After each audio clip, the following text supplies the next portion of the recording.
Pourquoi, après 60 ou 70 ans, ressent-on encore ce besoin urgent de chercher quelqu'un pour combler le silence, quelqu'un pour donner un sens aux jours qui passent? Et si cette quête, si humaine en apparence, était en réalité une erreur profonde, non pas une faute morale, mais une confusion intérieure? À cet âge de la vie, le cœur n'est plus naïf.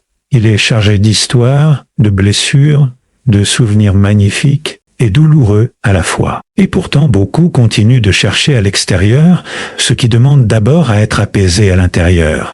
Ce n'est pas l'amour qui manque, c'est souvent la paix. Ce n'est pas la présence de l'autre qui fait défaut, c'est la relation à soi-même. La société nous a appris que vieillir seul serait un échec, alors on court, on compare, on espère revivre ce qui n'existe plus sous la même forme.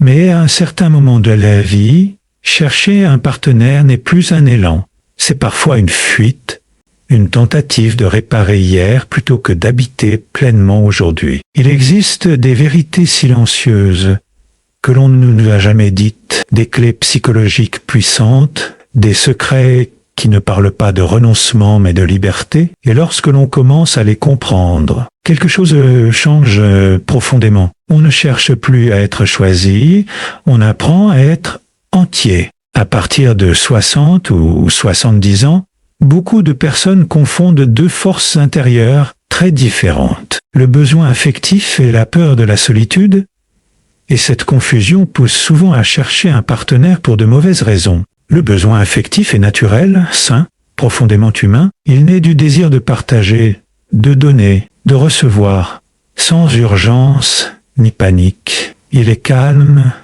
posé, lucide. La peur de la solitude, elle, est bruyante, anxieuse, parfois invisible, mais terriblement puissante. Elle ne parle pas d'amour, elle parle de vide. Elle surgit lorsque les repères disparaissent, lorsque les enfants sont partis, lorsque le travail s'est arrêté, lorsque le corps change et que le temps devient plus silencieux. À cet âge de la vie, on ne cherche pas toujours quelqu'un par élan du cœur, mais pour faire taire une angoisse sourde, celle de se retrouver seul face à soi-même. Et c'est là que le piège se referme. Chercher un partenaire pour calmer la peur, c'est demander à l'autre de remplir un rôle qui ne pourra jamais tenir durablement. On ne cherche plus une rencontre, on cherche un remède. On ne voit plus l'autre tel qu'il est, mais tel qu'il pourrait nous protéger du sentiment d'abandon, de l'ennui, du sentiment d'inutilité. Cette attente silencieuse crée une pression immense, souvent inconsciente, et transforme la relation dès le départ en déséquilibre. La peur de la solitude pousse à accepter trop vite, à fermer les yeux sur ce qui dérange, à idéaliser, à s'accrocher, parce que l'idée d'être à nouveau seul semble insupportable. À l'inverse, le besoin affectif authentique naît d'un espace intérieur déjà apaisé.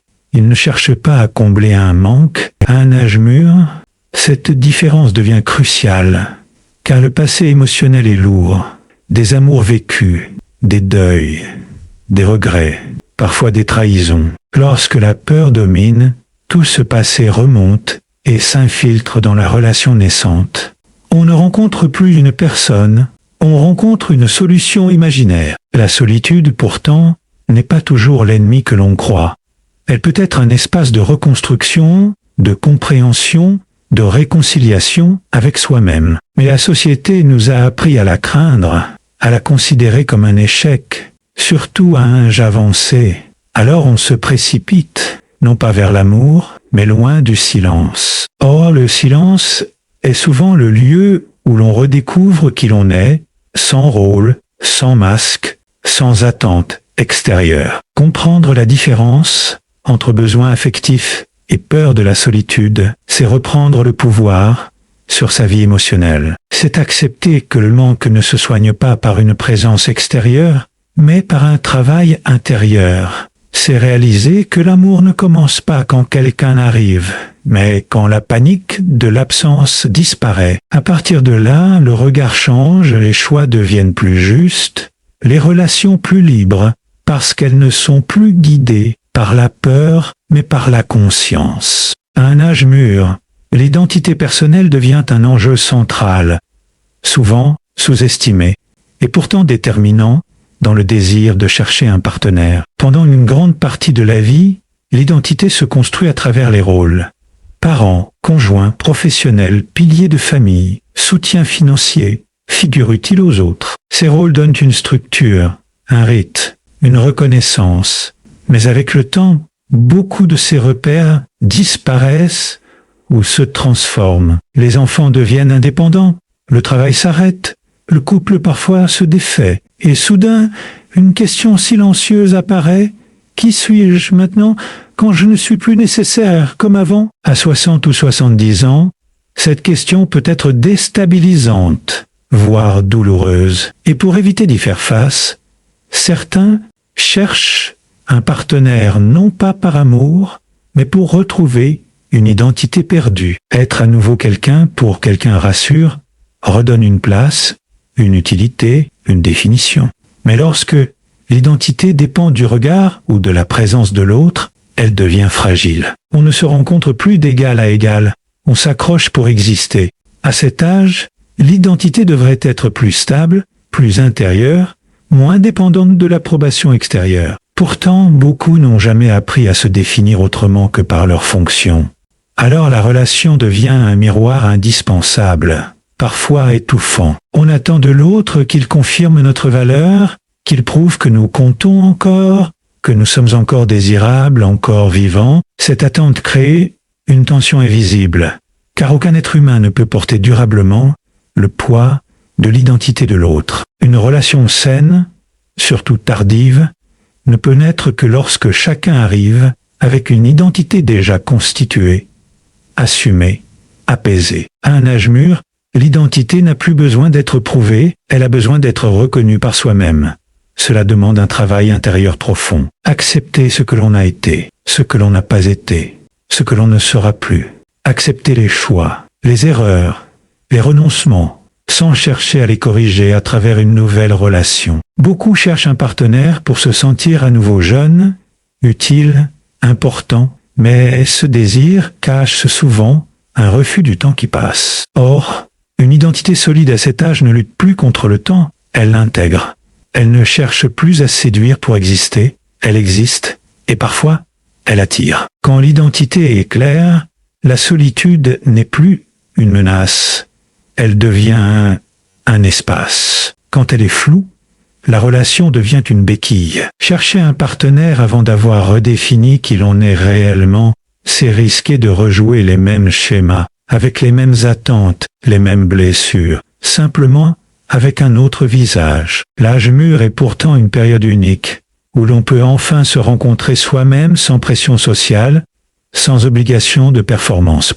Mais cela exige du courage, car il est plus facile de se définir à travers quelqu'un que de se regarder en face. Comprendre l'importance de l'identité personnelle à cet âge, c'est comprendre que l'amour ne peut être une solution à une question existentielle. Il peut être un partage, une résonance, une présence, mais jamais une définition. Lorsque l'identité est retrouvée, la relation devient un choix libre et non une nécessité vitale. Et c'est dans cet espace que quelque chose de plus juste peut exister. Avec le temps, la société a construit autour de l'amour des images puissantes, séduisantes, mais souvent trompeuses, et ces illusions romantiques continuent d'agir même après 60 ou 70 ans. Depuis toujours, on nous raconte que l'amour est une réponse universelle, qu'il suffit de rencontrer la bonne personne pour que la vie retrouve sens,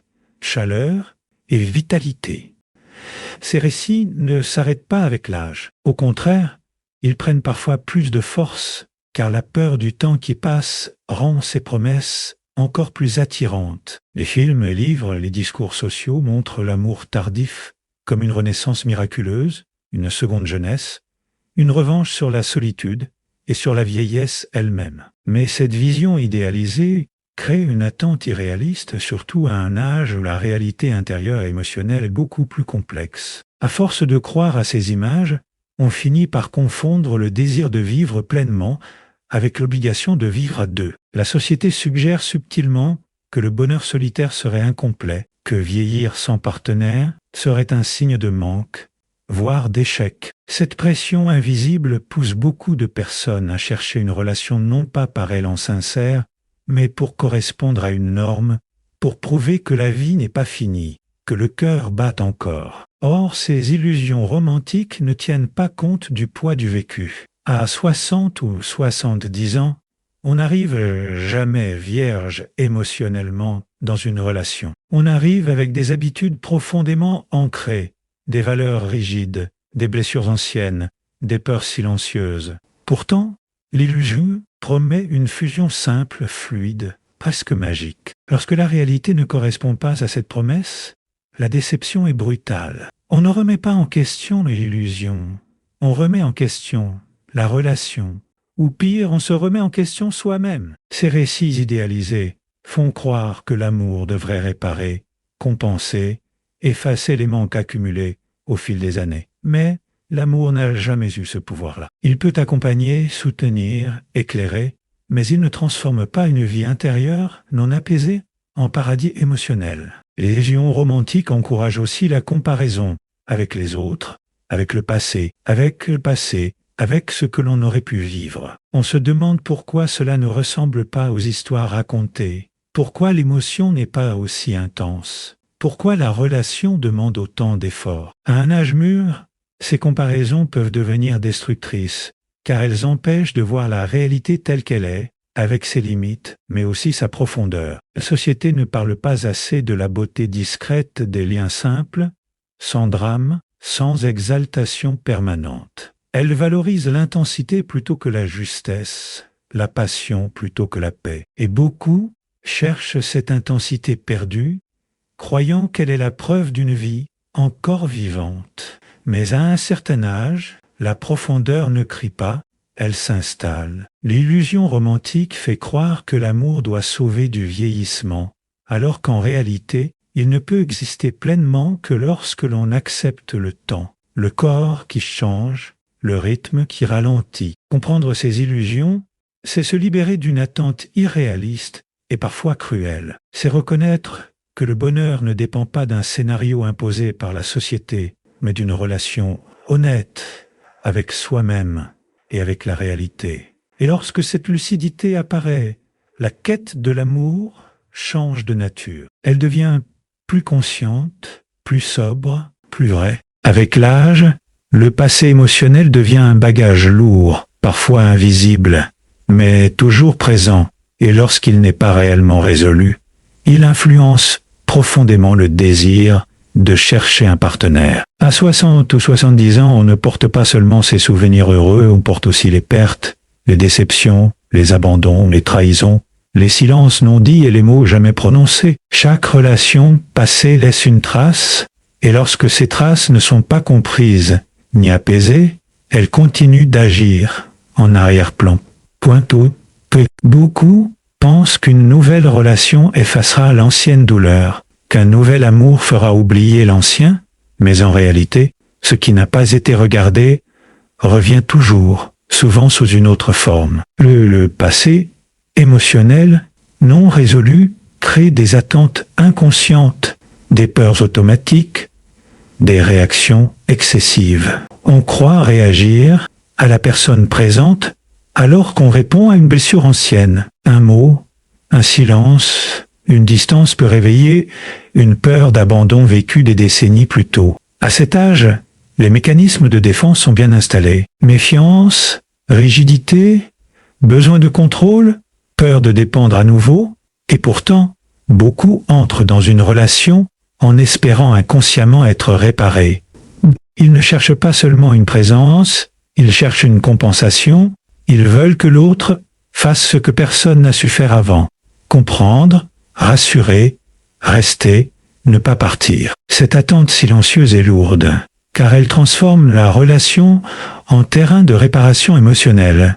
Or, une relation n'est pas une thérapie. Lorsque le passé n'est pas apaisé, il colore tout. On interprète, on projette, on anticipe la fin avant même qu'elle n'arrive.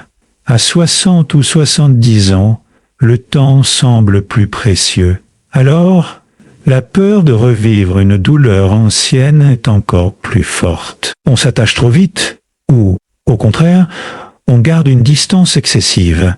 Dans les deux cas, ce n'est pas la liberté qui guide, mais la peur. Beaucoup disent vouloir aimer à nouveau, mais en réalité, ils veulent surtout ne plus souffrir. Et cette peur de souffrir empêche l'ouverture sincère. Le passé émotionnel, non résolu, empêche aussi de voir l'autre tel qu'il est. On le compare à ceux d'avant, on le mesure à l'aune des anciennes blessures. On ne vit pas le présent, on le filtre à travers l'histoire personnelle. À un âge mûr, cette confusion peut être particulièrement douloureuse, car elle donne l'impression de recommencer toujours la même histoire, avec des visages différents. Pourtant, le passé n'a pas besoin d'être effacé, il a besoin d'être reconnu. Il ne s'agit pas d'oublier, mais de comprendre, d'accepter, de faire la paix avec ce qui a été. Tant que cette paix n'existe pas, la relation devient un lieu de tension, même si elle commence dans l'espoir. Beaucoup cherchent un partenaire pour ne plus penser à leur passé, mais c'est précisément cette fuite qui empêche toute relation profonde et stable. À cet âge de la vie, le travail le plus important n'est pas de séduire à nouveau, mais de déposer ce que l'on porte depuis trop longtemps. Point. Lorsque le passé émotionnel est regardé avec honnêteté, il perd son pouvoir, et la relation cesse d'être une tentative de guérison pour devenir une rencontre réelle entre deux êtres conscients de leur histoire, mais libres face à elle. À un certain moment de la vie, la liberté intérieure devient plus précieuse que toute promesse extérieure. Et pourtant, elle est souvent mal comprise, surtout lorsqu'il s'agit d'amour. Beaucoup pensent que la liberté signifie être seul, ne dépendre de personne, se fermer pour ne plus souffrir. Mais la liberté intérieure n'a rien à voir avec l'isolement. Elle naît lorsque l'on cesse d'attendre que quelqu'un d'autre vienne donner une valeur à notre existence. À 60 ou 70 ans, cette liberté devient une clé essentielle, car c'est souvent à cet âge que l'on réalise combien de choix ont été faits par peur. Peur d'être seul, peur de décevoir, peur de perdre, peur de ne plus compter. La liberté intérieure commence lorsque ces peurs perdent leur pouvoir. Elle apparaît quand on accepte pleinement sa vie telle qu'elle est, sans chercher à la corriger à travers une relation. À cet âge, aimer ne devrait plus être une nécessité vitale, mais un désir calme, un élan libre. Or, tant que l'on cherche un partenaire pour combler un vide, pour rassurer une insécurité, pour redonner un sens à ses journées, l'amour devient une dépendance déguisée. La liberté intérieure, au contraire, permet d'aimer sans s'accrocher, de partager sans se perdre. Elle repose sur une relation profonde avec soi-même, une capacité à être bien en sa propre présence, sans agitation ni fuite. Beaucoup redoutent cet état, car il oblige à faire face au silence, aux questions existentielles, à la finitude. Pourtant, c'est dans cet espace que quelque chose de nouveau peut émerger. Quand on n'a plus besoin d'être aimé pour se sentir vivant, on devient capable d'aimer réellement. La liberté intérieure libère aussi l'autre de nos attentes inconscientes. On ne lui demande plus de réparer le passé, de garantir l'avenir, de remplir un rôle précis. On le rencontre tel qu'il est, avec ses limites, son rythme, son histoire. À un âge mûr, cette qualité de présence est rare et précieuse. Elle transforme la relation en choix quotidien et non en refuge contre la peur. La société nous a appris que l'amour devait être central, qu'il devait donner un sens à tout. Mais la liberté intérieure révèle une autre vérité. Le sens précède la relation. Il naît de l'acceptation, de la transmission, de la paix intérieure, parfois même de la solitude assumée. Lorsqu'on est libre intérieurement, la solitude n'est plus une menace. Elle devient une possibilité parmi d'autres, et c'est précisément cette absence de nécessité qui rend la relation saine. À 60 ou 70 ans, la liberté intérieure permet aussi de renoncer sans amertume. Renoncer à certaines attentes irréalistes, à certaines images idéalisées de l'amour, à certaines compensations imaginaires. Ce renoncement n'est pas une perte, c'est un allègement. Il ouvre la voie à des liens plus simples, plus vrais, parfois plus discrets, mais profondément nourrissants. La liberté intérieure n'empêche pas l'amour, elle le purifie. Elle enlève la peur de l'abandon, car on ne s'abandonne plus soi-même. Elle enlève la peur de vieillir, car on ne cherche plus à prouver quoi que ce soit. Dans cet état, aimer devient un partage, non une quête, une rencontre et non une urgence.